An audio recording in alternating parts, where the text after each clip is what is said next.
coucou la YouTube compagnie, j'espère que vous allez bien. On est le lundi 7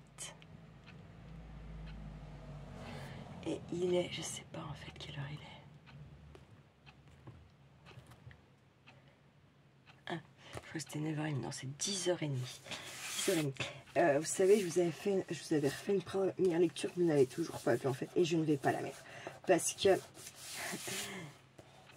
je l'aime pas cette vidéo. Clairement, je l'aime pas. Bon, en général, je vous les mets toujours, hein, même quand elles sont pourries, un peu, voilà. Non, mais là, c'est trop abusé. Même je trouve ça complètement nul. Et en fait, elle était programmée cette vidéo pour ce soir. Qu'est-ce que je voulais dire? Je vous prépare un jeu citation puisque c'est bon, c'est parti, mais que tout. Pas tout. Mes échanges retard pour Chantal et Nathalie du Nord. Volo, les 18, donc Italie compris, puisqu'elle est dans les 18 lots. Voilà. Qu'est-ce que je voulais dire d'autre? Donc ça, il faut que je le prépare, je ne l'ai pas fait. Voilà. Ah merde. Putain, je voulais dire un autre truc, je sais plus ce que c'est.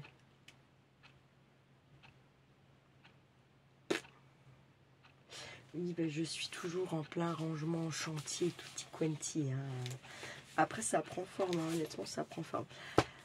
Bref, je vais avoir une vidéo récup chinerie, mais c'est pareil, c'est pas, je suis pas allée faire les poubelles ou quoi. Hein, c'est venu directement chez moi, quoi.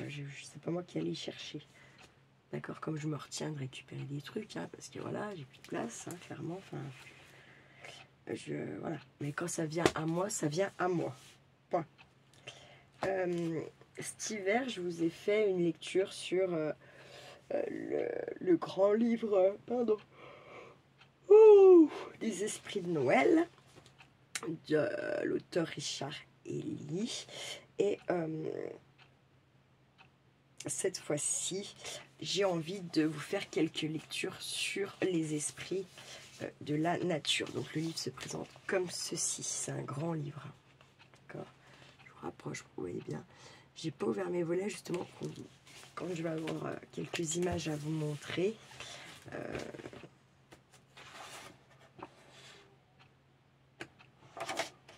Que vous y voyez clair. Donc du coup je me dis je fais une petite lecture pour remplacer en fait celle de ce soir. Voilà. Ensuite pour ce qui est de mon défi des 75 jours, une vidéo par jour minimum, on va arriver au bout.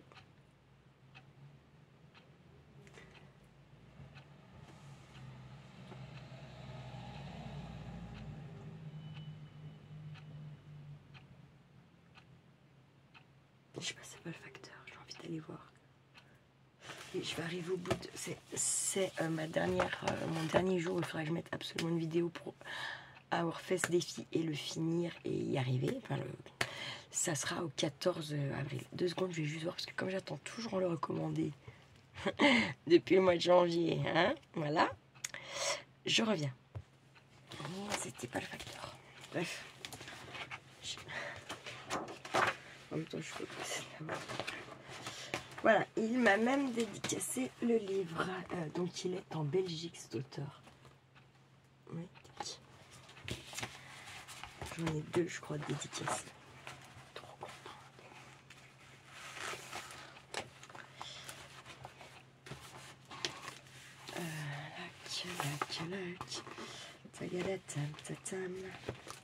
Alors, le grand livre des esprits de la nature, fées, elfes, lutins, faunes, sirènes, pixies, dryades et autres créatures des forêts, montagnes, rivières, océans et jardins. C'est une représentée comme ceci. Illustration Frédéric Devos.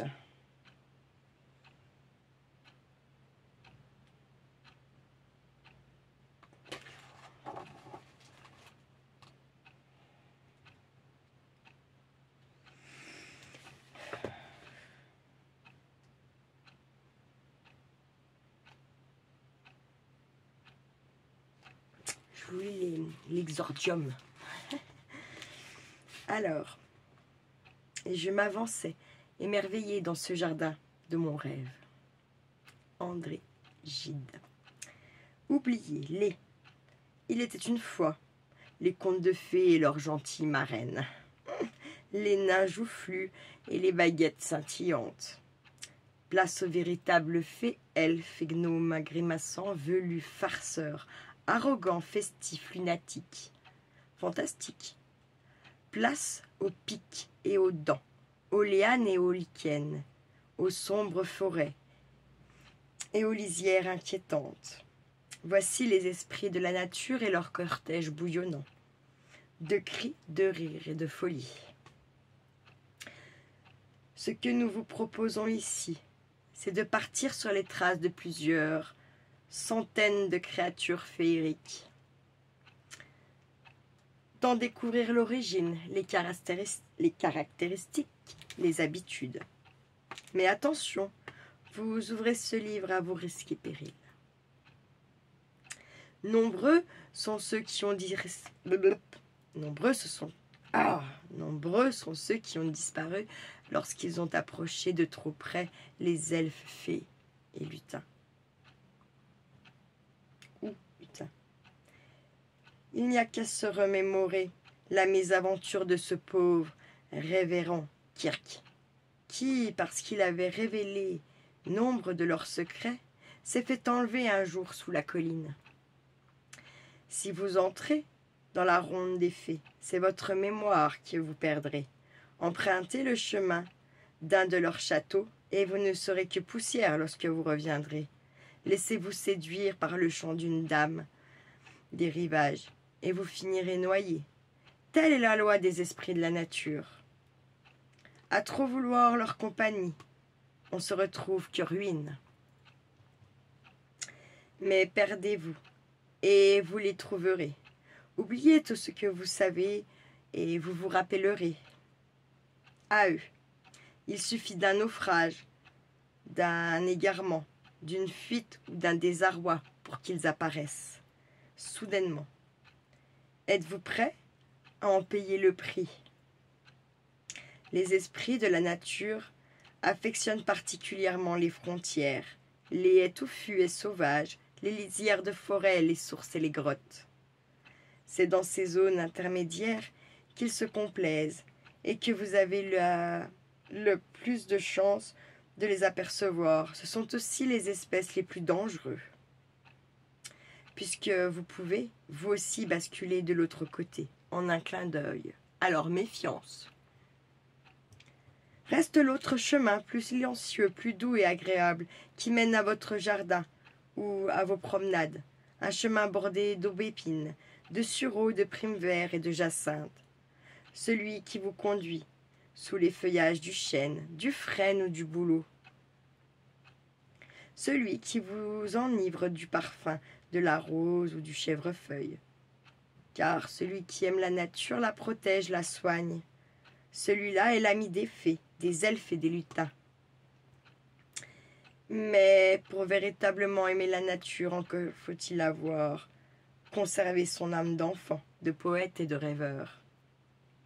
Ressentir chaque jour le frisson, avoir les larmes faciles et le sourire aux lèvres. Aimer la pomme, mais aussi le verre. Si les esprits sont avant tout des émanations du sauvage qui résident dans les eaux profondes, les bois, les montagnes, on peut espérer en voir certains s'installer en nos jardins. Pour pouvoir leur plaire, vous trouverez de précieux conseils en ces pages, car un esprit n'est pas l'autre, même si pour tout le respect s'impose. Oubliez de suite tous les insecticides, engrais chimiques, désherbants et autres toxiques. J'en veux pas. Les petits êtres fuient cela comme la peste. Abandonnez un coin de votre jardin aux herbes folles, aux orties, aux ronces, ils en raffolent. Plus votre jardin sera sauvage, plus ils apprécieront. Éveillez également leur curiosité. Quelques personnages en argile, des petits pots renversés, un objet insolite au milieu d'un parterre. Voilà de quoi les intriguer et les amuser. Laissez enfin s'exprimer votre créativité, habillez votre jardin de reflets de votre âme. Ouais, bah si je ferais vraiment comme je pense, j'ai envie de vous dire que j'en serais blindée, je pense.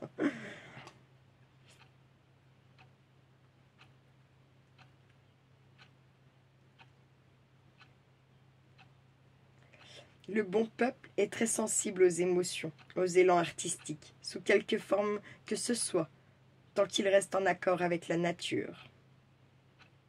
C'est d'ailleurs en raison de cet attrait des esprits de la nature pour l'art que le présent ouvrage a fait appel aux illustrations de Frédéric de Vos. Gente dame amie des fées, elle a su puiser dans son quotidien, fait de fleurs et d'elfes, d'aquarelles et de demoiselles, de crayons et de lutons. La quintérance verte d'où émanent les portraits, des créatures exposées ici à votre regard. Il ne me reste plus qu'à vous souhaiter une bonne lecture, tout en espérant que cette incursion livresque dans le monde des esprits et de la nature sera suivie de gestes, de regards et d'émotions. Promenez-vous dans les forêts après l'orage, plongez les doigts dans la terre pleine de sens, entendez la mélodie de l'oiseau, laissez-vous caresser par le vent, posez la main sur l'écorce de l'arbre, n'oubliez jamais le chant de la terre. Pas mal, hein? Donc, alors, je vous montre ici en haut le monsieur. Donc, c'est Richard Elie, l'auteur. Et en dessous, vous avez donc Frédéric de Vos, l'illustratrice. Et ici, elle nous a fait un petit... comment dire? Là, je vois pas ce que je vous montre. Oui, si, c'est bon. Comme si c'était, vous voyez, la haie de fleurs, tout ça. Voilà, c'est parti. Oh, elle est magnifique, celle-là. Je vous montre après. De toute façon, ne vous inquiétez pas, ne vous inquiétez pas. Abeille, petite âme de nos jardins.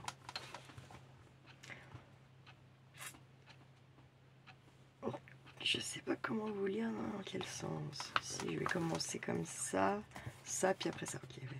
Caractéristiques. Api, mellifera, hyménoptère, grand pollinisatrice de nos jardins. Nous apporte miel, cire, gelée royale. Compagne des fées, ou fée elle-même. Étymologie. Mot dérivant de l'ancien provençal abella, du latin populaire apicula, petite abeille, de api, abeille. On trouve encore un ancien français le mot avette. Au jardin. Toutes les fleurs ou presque conviennent aux abeilles, particulièrement le pissenlit, le trèfle, les fleurs de pommier, de cerisier, d'aubépine et d'acacia. Une plante en garde le nom, la mélisse, Melis officinalis, qui s'appelait à l'époque de Théophraste Mélissophyllon, la feuille à abeille. La mélisse se nomme encore piment des ruches ou piment des abeilles dans certaines régions. Déesse abeille en anglais, abeille se dit bee. Se dit bee. Ah la con. Ah je vous jure c'est énorme. Ce mot titre son origine de l'indo-européen bi, B-H-I, qui se reporte à la notion de frémissement, bourdonnement. On peut également y supposer un lien avec la déesse nordique Bella, personnification de l'abeille. Pour les Romains, Mélona était la déesse protectrice des ruches et de ceux qui en vivaient. Voilà. Petite âme de nos jardins. Pour ouvrir le bal, nulle plus délicate et si précieuse créature que l'abeille. Si cela vous étonne de la voir introduire le monde des esprits de la nature, dites-vous que sans elle, il n'y aurait tout simplement pas de nature. Ce qui est vrai. Car comme l'a dit Albert Einstein, si les abeilles devaient disparaître, l'humanité n'aurait plus qu'à quelques années à vivre. Virgile raconte que les abeilles sont nées des cadavres d'animaux offerts en sacrifice par Aristée pour apaiser la colère des dieux. On dit encore qu'elle serait issue des larmes du rat, de Ra, dieu solaire. Chez les Mayas, on les vénérait au travers d'Ab-Mezunkab, le dieu descendant, porteur du ciel.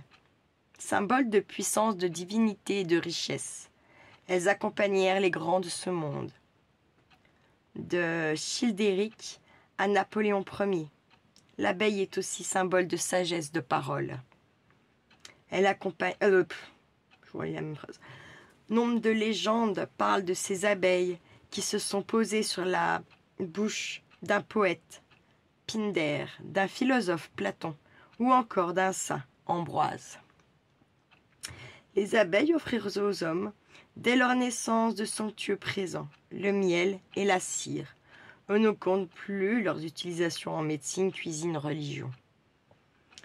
Ne fût-ce que sous la forme de boissons sacrées, pour les Celtes, hydromel, les Grecs, les Égyptiens, les Mayas, un caractère sacré qui se retrouve aussi chez les prêtresses et prophétesses de l'Antiquité.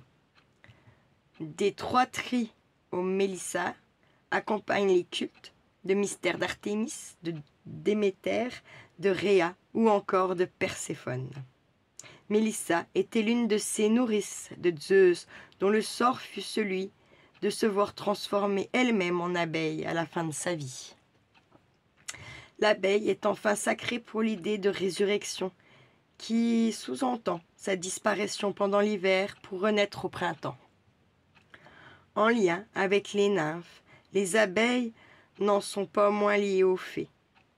On disposait déjà des gâteaux et du miel au lard protecteur de maisons romaines, une tradition qui s'est poursuivie avec nombre d'esprits de la nature, le miel étant beaucoup apprécié par les lutins et les fées, lors d'offrandes réalisées dans de nombreuses régions et moult pays. L'illustre statue d'Artémis d'Éphèse a représenté sur ses côtés des abeilles et des femmes ailées. 2 créatures qui symbolisent la parole, la femme ailée pouvant être assimilée au fémé, parole portée, rumeur, traduire en latin par fama ou encore fari. On y devinerait presque les mots anglais féerie et français féerie. La fée abeille n'était pas absente non plus des représentations modernes, où elle rêve tantôt la forme d'une créature féminine, tantôt celle d'une monture qui accompagne les fées. L'abeille partage avec la fée son amour des fleurs, son rôle de gardienne, de pollinisatrice. Certains prétendent encore que les seins, en son ensemble, représentent le corps d'une fée, la reine en étant le cœur ou l'âme. Je vous montre après le dessin parce que j'ai encore un truc. Au Pays Basque, tiens, Myriam. Chez les Basques, c'est péché que de tuer les abeilles, appelées erléac. De nombreuses coutumes sont liées aux abeilles, l'arrivée d'une épouse, le décès, où la cire joue un rôle cérémonial important. Le décès est d'ailleurs toujours annoncé aux abeilles. Abeille, abeille, votre maître est mort. Il est des moires, sœurs par la naissance, 3 vierges fières de leurs ailes rapides. Une poudre brillante parsemée leur tête. Elles ont leur demeure aux pieds des gorges du Parnasse. Sans dépendre de moi, elles m'ont appris l'art divinatoire que j'ai exercé auprès de mes bœufs encore enfants. Mon père ne s'y opposait pas. C'est de là qu'elles prennent leur envol pour aller de tous côtés se repaître de rayons de miel, en faisant se réaliser toutes choses. Quand, nourries de miel blond, elles sont saisies d'un transport prophétique. Elles consentent volontiers à dire la vérité. Si au contraire elles sont privées du doux aliment des dieux, elles se font ensuite que mentir en s'agitant entre elles. Homère, hymne à Hermès. 9e siècle. Et je vous montre comment elle a représenté l'abeille. D'accord, donc on a le dard et vous avez sa petite tête là, c'est la reine, hein, je pense qu'elle a représenté bien entendu. Et on l'a en plus petit ici. Voilà. Pas mal. pas mal du tout. Alors, attendez, parce que je n'ai pas envie de perdre la vidéo. Est-ce que j'en mets une autre? Est-ce que... non. Ouais. Parce que j'ai parlé avant, c'est pour ça que c'est un peu plus long. Mais je pense que je vais en rester là pour aujourd'hui. Et puis de toute façon, celui-là, je vais le lire dans le sens. Et en fait, ce qu'il y a de bien, par contre, là, c'est qu'on n'est pas spécifiquement sur l'hiver. Donc je peux vous le lire, voilà. Quand j'en aurai marre, je passerai à autre chose et je reviendrai dessus. Mais ouais, il est vraiment pas mal ce bouquin, moi je l'aime bien. Voilà, bref. Je vous remonte le grand livre des esprits de la nature de Richard Ely. Voilà. Sur ce, je vous souhaite un bon début de semaine, un bon lundi. Prenez, bon, je vais la mettre ce soir la vidéo, donc ce sera plutôt une bonne soirée. Mais bon, moi en attendant là tout de suite, je vous dis une bonne journée, ma foi, après. Vous y entendez, voilà, si c'est ce soir, bah, dans votre tête, vous dites, ah bah tiens, elle ne vous dit pas bonne journée, elle nous dit bonne soirée, quoi. Après, moi, je fais pas attention à ça, je vous programme les vidéos, je vous dis bonjour, fin rideau, du bal, hein. J'avoue complètement, voilà. Bref, sur ce, prenez soin de vous, de ce que vous aimez, et ne faites pas trop les fous. On est que lundi. Ciao, ciao!